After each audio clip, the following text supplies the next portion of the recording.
This is News Today with WDW News Today. I'm Tom Corliss of WDWNT.com. Please like this video, subscribe, and hit the notifications bell to make sure you never miss the latest from the Disney theme parks all around the world. Today's show is for October 16th of 2023, and if you're a Disney fan, you probably know there's some significance to today, as it is the 100th anniversary of the founding of the Walt Disney Company. That's why we have some various Disney, things that are roughly Disney 100 related, a lot of Walt, right, around me and behind me. And so a very happy 100th anniversary to the Walt Disney Company. And if you haven't watched Once Upon a Studio, it's on Disney Plus now, and it is incredible. Look, the Disney 100 celebration has been, in a lot of ways, a bust. The merchandise has been, other than some of this stuff, has been pretty blah, right? The stuff they've done for the celebration, the Walt Disney World stuff is kind of But in the end, I think Once Upon a Studio, if you haven't watched it, is if you're a Disney fan, there's no way you're leaving that short with a dry eye. So I would go watch that. I think it's a good reminder of why, what an incredible legacy over 100 years. All the characters and the stories, the parks, everything that's been a part of it. There is no entertainment company to now, and I think forever, that will ever match Disney. It's an incredible legacy and an incredible milestone. It's a shame the parks and maybe the company didn't celebrate it quite as well as we would have liked, but nonetheless, it doesn't take the importance away from today. So happy 100th. Thank you, Walt and Roy and everyone who's ever been a part of the company and still is for making the dream a reality. But now, the news. Multiple sources have indicated that Disney has been reportedly begun trespassing third-party tour guides from the Walt Disney World Resort. Of course, at Walt Disney World, guests can choose to enjoy the parks with their own VIP tour guide on a customizable experience. It includes benefits like essentially lightning lane access for attractions, visiting multiple parks per day, and shared insight from their tour guide. However, some third-party tour companies offer tours as well, with, of course, less of those aforementioned benefits. They can't get you to the front of the line or anything like that. But nonetheless, tours are offered, and this is actually against Disney's rules. Now, new reports say that several individuals and third-party VIP tour companies in full have been sat down and spoken to about offering competing services while on Disney property, with some bans from the Florida vacation destination being handed down. The report indicates that the guides were given one-year bans from Walt Disney World property rather than permanent trespass warnings. It's kind of how they all go, though, and you have to kind of appeal after a year is the way it usually goes. But nonetheless, third-party VIP tours have always been against the rules at Walt Disney World Resort, yet many still operated. Disney looked the other way for many, many years, but it suddenly has decided not to anymore. Disney has not publicly indicated that they are taking these actions against various tour companies and providers. They also have reportedly not warned any companies or individuals to stop the services prior to trespassing them from the Walt Disney World Resort. As you know, today is also the grand opening of the Journey of Water inspired by Moana at EPCOT, and a new park map has debuted for the latest attraction. Of course, also over the last few days, the attraction was added to the My Disney Experience app and the map you'll find online. As for the physical map, you'll now find at EPCOT, it has Te Fiti on the cover. The map describes Journey of Water inspired by Moana as follows: stroll along an interactive outdoor trail and explore the wonders of water.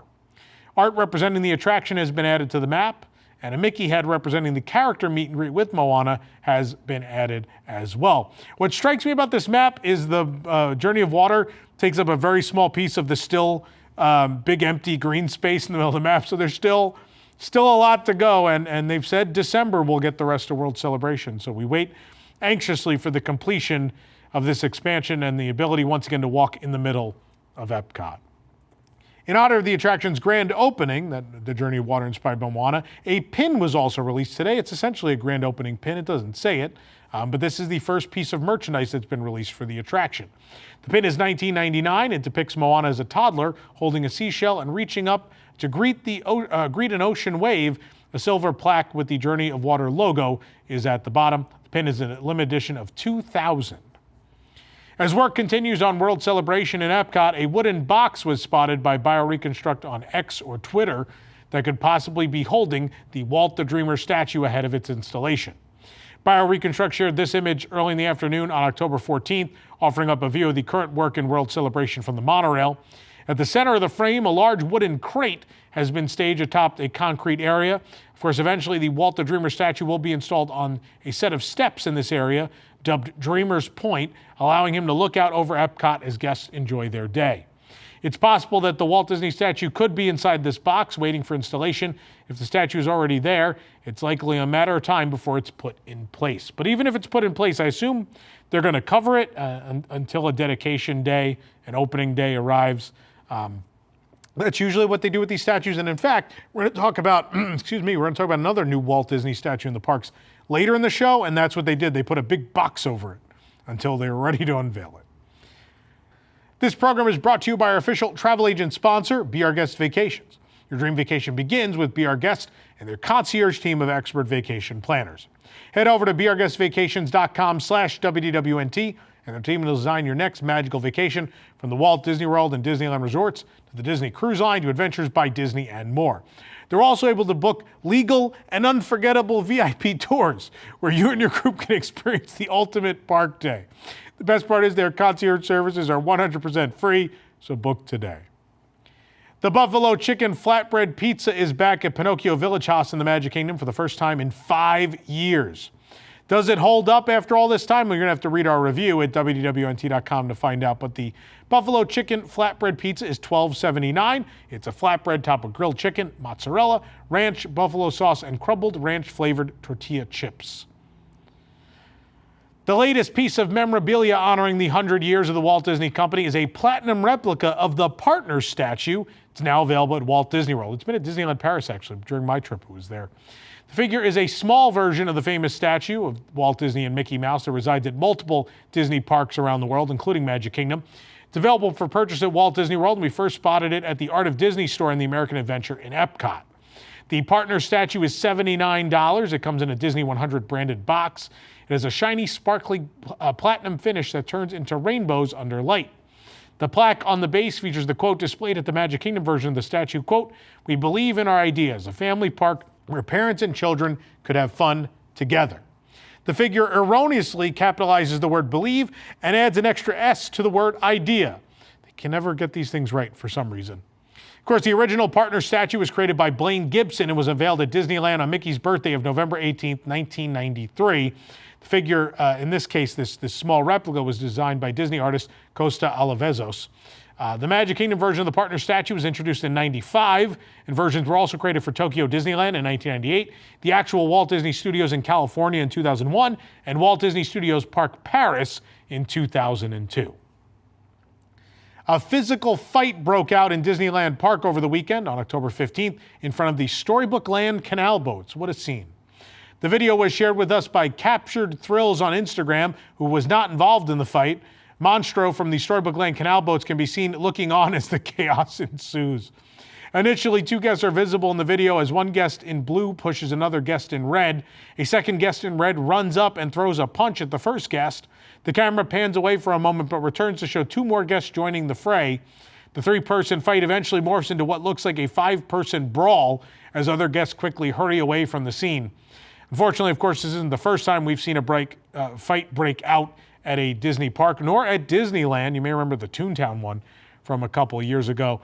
This is a thing that certainly in the social media era we're seeing more of, but I think it's a thing that's just more common today than it was in the past also. I don't think it's just that we're seeing more on social media. I think it's, people just are ready to fight at all times, it seems. 4 months after the red Stagecoach made its return to Frontierland at Disneyland Park, a reference to the Society of Explorers and Adventurers, or S.E.A., and a character named Jason Chandler has been restored. The red Stagecoach originally returned to its post in June of 2023 after a refurbishment period that started about a year ago. It can be found on the Frontierland pathway leading to Star Wars Galaxy's Edge. When it returned, its reference to Jason Chandler, a luggage tag attached to a chest on the Stagecoach, did not come back with it. However, on a recent trip to Disneyland, we saw that the tag was back in place. It reads, "Shipped to Jason Chandler," in an all-caps font. Jason Chandler is a fictional character who was the founder of Discovery Bay, an unbuilt land proposed by Imagineer Tony Baxter for Disneyland. That land was supposed to go essentially where Galaxy's Edge is. That's why they put this reference here when they got ready for Galaxy's Edge in the lead up when they altered the Rivers of America and this back trail behind Big Thunder Mountain, removing Big Thunder Ranch. Chandler was later incorporated into the Society of Explorers and Adventurers history as the organization's president and inventor of the drill used at Big Thunder Mountain. The backstory is, and it always has been, Jason Chandler made his fortune working for the Big Thunder Mining Company and took that money to establish a place where people could build a society to learn and grow, which would be Discovery Bay. And of course, that ties in nicely to S.E.A. So it makes sense that that's all always been interconnected in these later years as the S.E.A. mythology has grown. Big Thunder Mountain Railroad itself is said to be in the town of Rainbow Ridge. The original Disneyland Stagecoach ride was at one point known as the Rainbow Mountain Stagecoach ride. That's why this is there. It's also a reference to Knott's Berry Farm, fun enough. And of course, S.E.A. is a fictional organization originating at Tokyo Disney Sea in 2001. And as the years have gone on, it's started to connect various attractions across the Disney parks around the world. The new Ursula Tiki mug, teased a few days ago, will be available at Trader Sam's Enchanted Tiki Bar on Wednesday, October 18th. The mug is inspired by Ursula's cauldron with her tentacles wrapped around it. The limited time mug will only be available via mobile order through the Disneyland app. Mobile orders will start as early as 6 a.m. Pacific on Wednesday. And once ordered, guests will be able to pick up the Tiki mug within their designated arrival window between 7 a.m. and 3 p.m. There's a limit of 2 per order. Construction work continues on Disney's Pixar Place Hotel, the reimagining of the Paradise Pier Hotel that is set to be completed this winter. The hotel has remained open as it is transformed, with the lobby reopening in May of 2023 and the pool in July. Green scrim is still wrapped around fencing in front of the upcoming Great Maple restaurant, which is not Pixar themed, but is being constructed at the same time.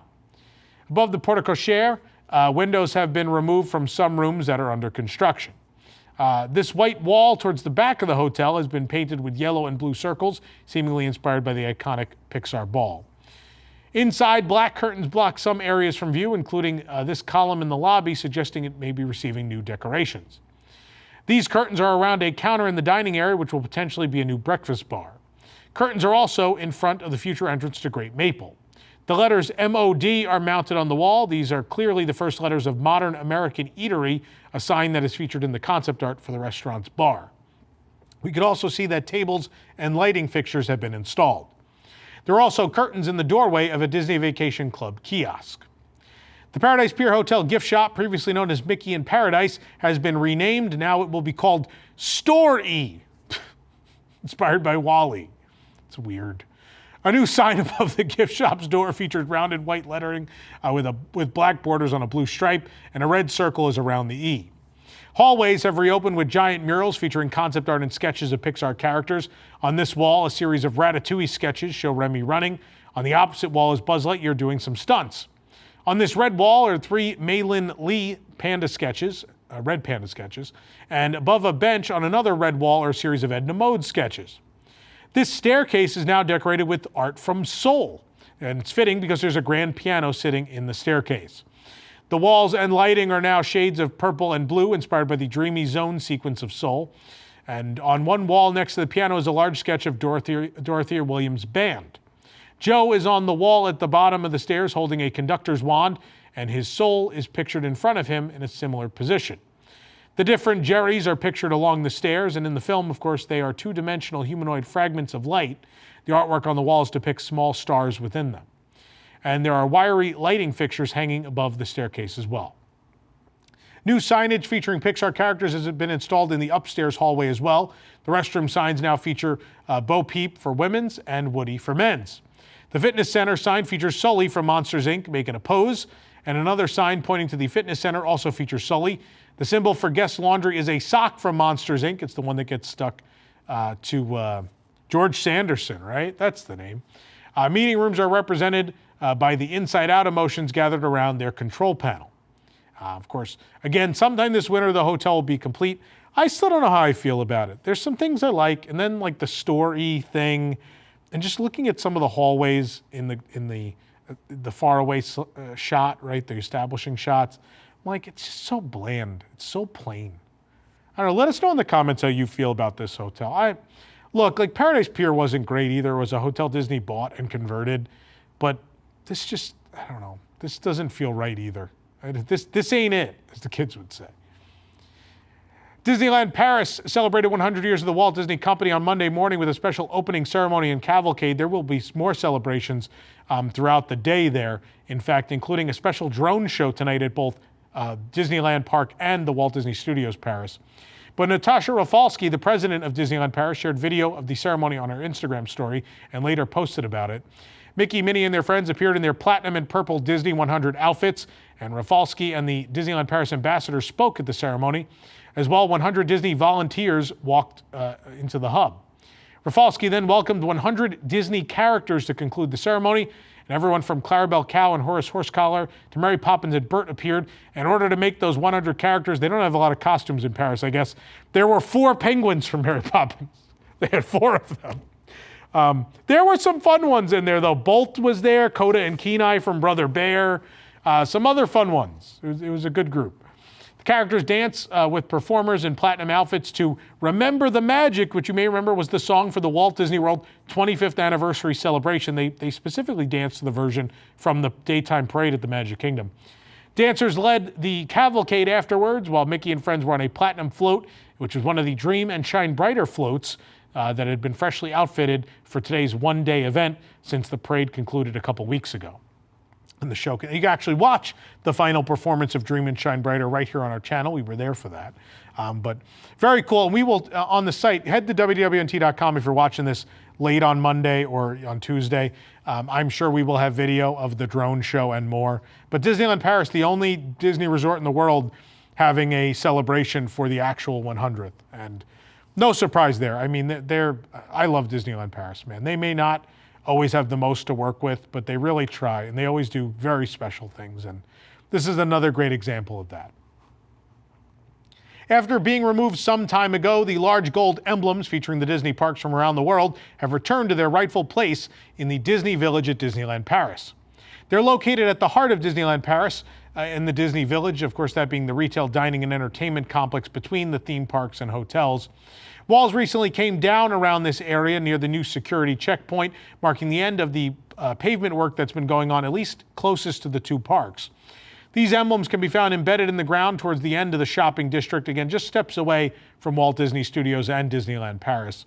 The 6 emblems represent the Disney resorts around the world, and each emblem includes the resort's logo, its location, its opening date, and the distance in kilometers from Disneyland Paris. Instead of a distance marker, though, the Disneyland Paris emblem simply includes the second star to the right from Peter Pan. With construction walls down in this area, it looks much, much better here. I'm glad the emblems came back. I was worried they were just not going to be a part of the new entry area, but man, Disneyland Paris keeps getting better and better. The last couple of years, we have seen a real glow up for the whole resort. It's so nice to see this entry area get cleaned up. They have these fences now, and there's this very pretty, big green hill with trees there, this new security checkpoint.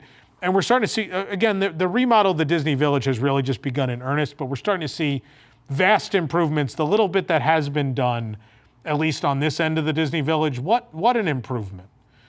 So it's a bright future there for sure. In January of 2023, Disneyland Paris released a compilation album of the park's music from both the past and present titled Euro Disney L'Album Officiel as part of their 30th anniversary celebration. Now the album is available on various music streaming platforms. You can now stream the album on Spotify, Apple Music, and as well YouTube Music. The album was previously only available as a vinyl record, which I own and refuse to open. The album includes 18 tracks spanning many attractions across the resort's history.